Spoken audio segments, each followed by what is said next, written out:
Trump versus Carney. Did Canada just get played? Was this a clash or a masterclass in manipulation?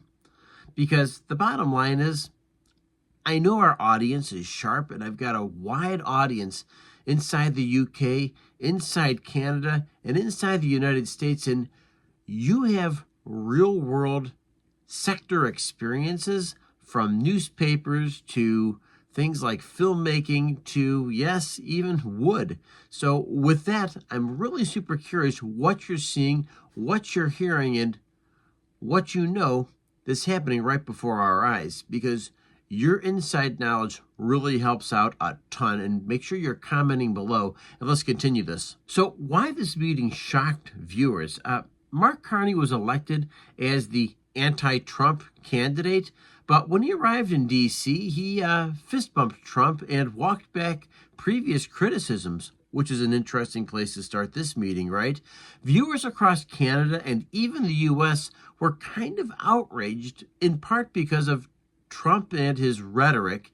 And folks, let's face it, there's a ton of rhetoric that comes out of Trump, but maybe there was a precursor conversation that the world didn't see, because when Carney comes in doing a fist bump, it just makes us think that there's something more going on that we don't see with our own eyes. So let's try this. So what happened in the room? Carney pledged new cooperation on energy and defense with the United States. And let's face it, there's a lot of places to cooperate with Canada. They're our greatest neighbor. And let's face it, they have the longest demilitarized border on the planet with the United States.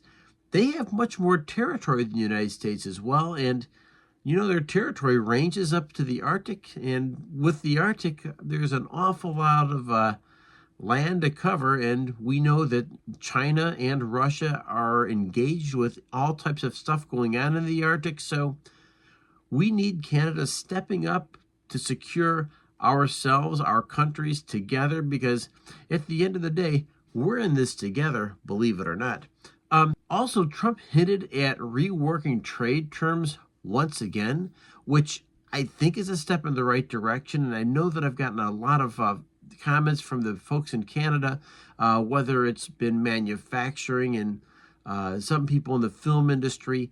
You name it, I've had a ton of people with insights. And of course, there's always robust tourism between the United States and Canada.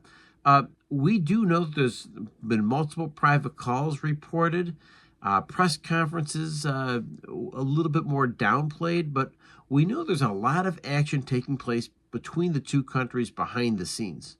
So what I really garnered from our last video, we talked about Carney and Trump, was just the amazing amount of comments I've got from the people inside the United States and people from Canada. I mean, you guys are amazing, and you really help fill in some of the gaps that we don't always have in our stories.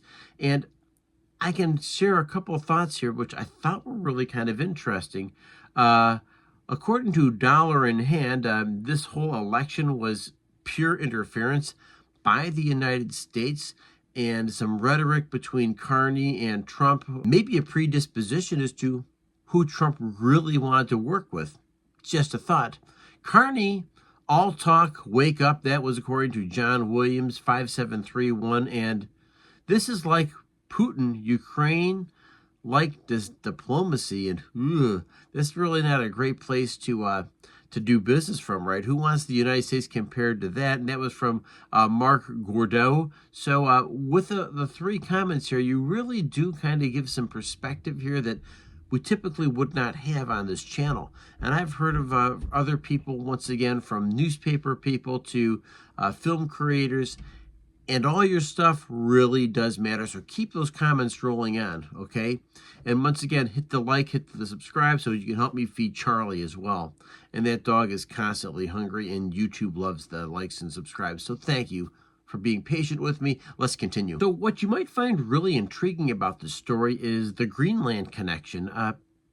If I may for a moment, the U.S. intelligence is now targeting pro-American Greenland factions, which I think is interesting, and Canada may lose Arctic leverage to Trump's new Cold North strategy.